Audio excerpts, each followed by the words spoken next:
Hello, my name is Helen.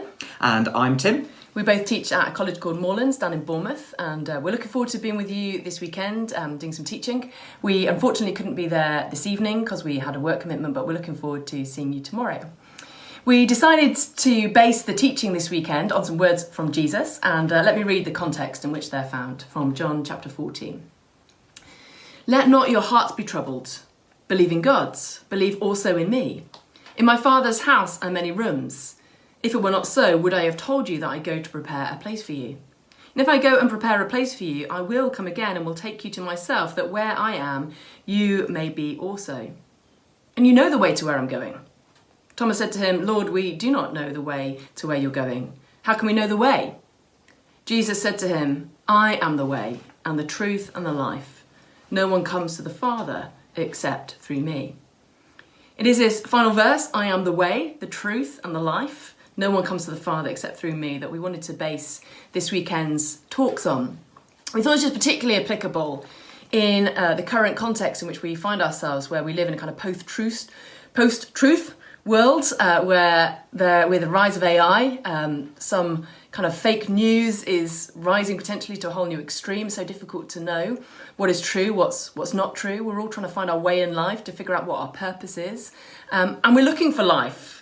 We are surrounded, aren't we, by just news of darkness and despair and death. And so to just reflect on the life that comes through Christ, we're hoping will be a real encouragement to us at this time.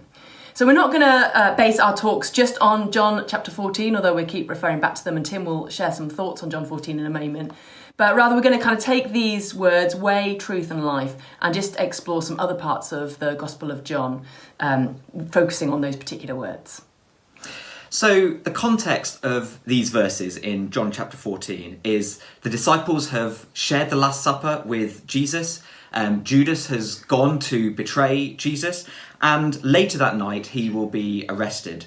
The disciples are confused, they're anxious, and they're grieving. They're not sure what's going to happen. And it's into that context that Jesus says, do not let your hearts be troubled. He says, I go to prepare a place for you. In my Father's house, there are many rooms. Now, I think sometimes that we can be a little bit obsessed with houses. I don't know if anyone's spent much time watching daytime TV, but we've got loads of programmes about houses, haven't we? Homes Under the Hammer, A Place in the Sun, Grand Designs, location, location, location.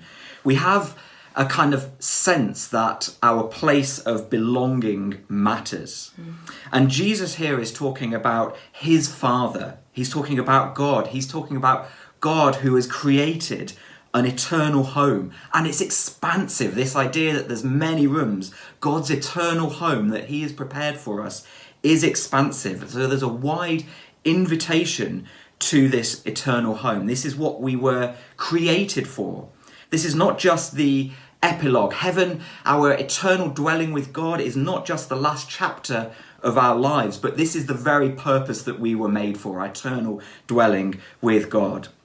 And twice in the passage that Helen just read, Jesus refers to his going. He's anticipating his going to prepare a place for us. In verses 2 and 3, Jesus emphasizes that fact. Now, it can be tempting, I think, to think in very natural terms about this. When we know that we've got visitors coming round, we might rush around to, vacuum the lounge and make sure that everything's put away, that we don't want people to be seen. We rush around with the duster and we put all the dirty mugs away. And we might think that Jesus is doing the heavenly equivalent of that. You know, he's going to get the bed linen ready in our eternal home. But that's not what Jesus is talking about when he says, I go to prepare a place for you. I think what he's really alluding to is the idea that we cannot just make our own way into the presence of God. We need one who will go to prepare a way for us.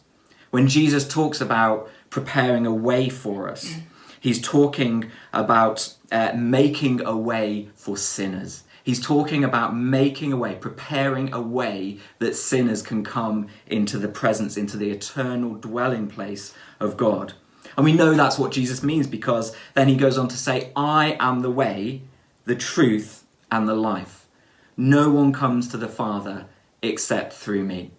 And so as we think about these words over the next couple of days and we dwell on them, I think we want to think about the way that Jesus is the way that Jesus provides a way for us to get to God, the way that Jesus is life, he embodies life, the way that Jesus is truth. He doesn't just say true things, he is the embodiment of truth. And I want you to see that in the context of what Jesus is saying here in John chapter 14.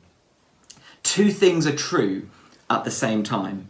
Number one, the eternal home, the eternal dwelling of God is big, it's expansive, the invitation is wide open. His place has plenty of room. But the way does need to be prepared by Jesus. He alone is the way.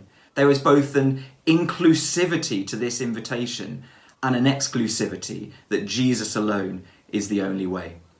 And so we're really looking forward to getting to know you, to unpacking this a little bit more over the next couple of days. And we're praying for a great first night for you. See you tomorrow. See you tomorrow. Bye-bye.